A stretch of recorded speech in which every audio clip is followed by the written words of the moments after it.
সামনে আপু সামনে তাকান, আপু সামনে তাকান।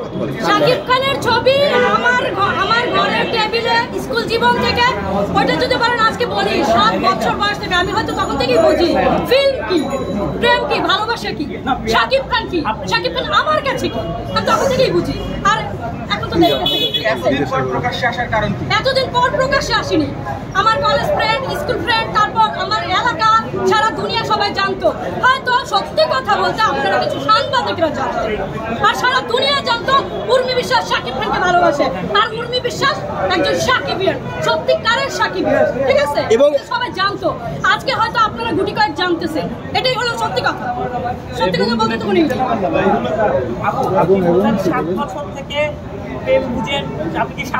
7 বছর থেকে বলছি ফিল্ম বুঝি, তারপর ধাপে ধাপে প্রেম ভালোবাসা, কথাগুলো বুঝতে হবে।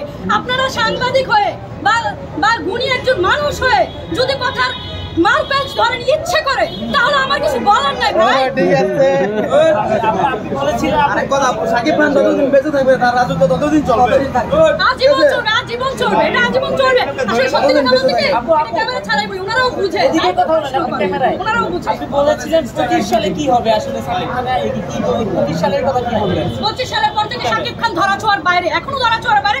তারপর ওই যে বললাম গুটির কয়েকজন যে উকি দিতেছে, তারাও বলবে শাকিব খান আমার ভালোবাসা, উর্মি বিশ্বাস তোর ভালোবাসা, না না শাকিব খান আমারও ভালোবাসা, এটা বলবে, সবাই বলবে। এবং তারপর আমরা 25 সালে দেখাই দিব, আইছেন প্রতিটা হলের সামনে আইছেন, দেখাই দিব প্রত্যেকটা হলে, যমুনা বলেন, বসুন্ধরা বলেন, আমাদের সাভার, সেনা, অডিটোরিয়াম, নবীনগর, ওইটা বলেন, মধুমিতা বলেন, তারপর আমাদের চন্দ্রিমা বলেন, তারপর কোনটা বলেন, হ্যাঁ ওইগুলো বলেন, সব সরি সব, মানে সব হলে আমরা প্রত্যেকটা হলে থাকি। হয়তো কিছু সময় আপনাদের সাথে দেখা হয়, কিছু সময় আপনাদের সাথে দেখা হয় না।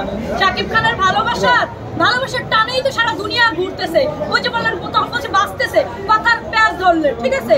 আপনাদের কথার প্যাঁচ থাকবে না, কারণ শাকিব খানের টানেই সারা দুনিয়া ছুটে ছুটে আসতেছে। একটা আমি ছুটতাম, এখন আমার পিছে পিছে আরো ছুটে, আপনারাও ছুটে আসছেন, ওকে?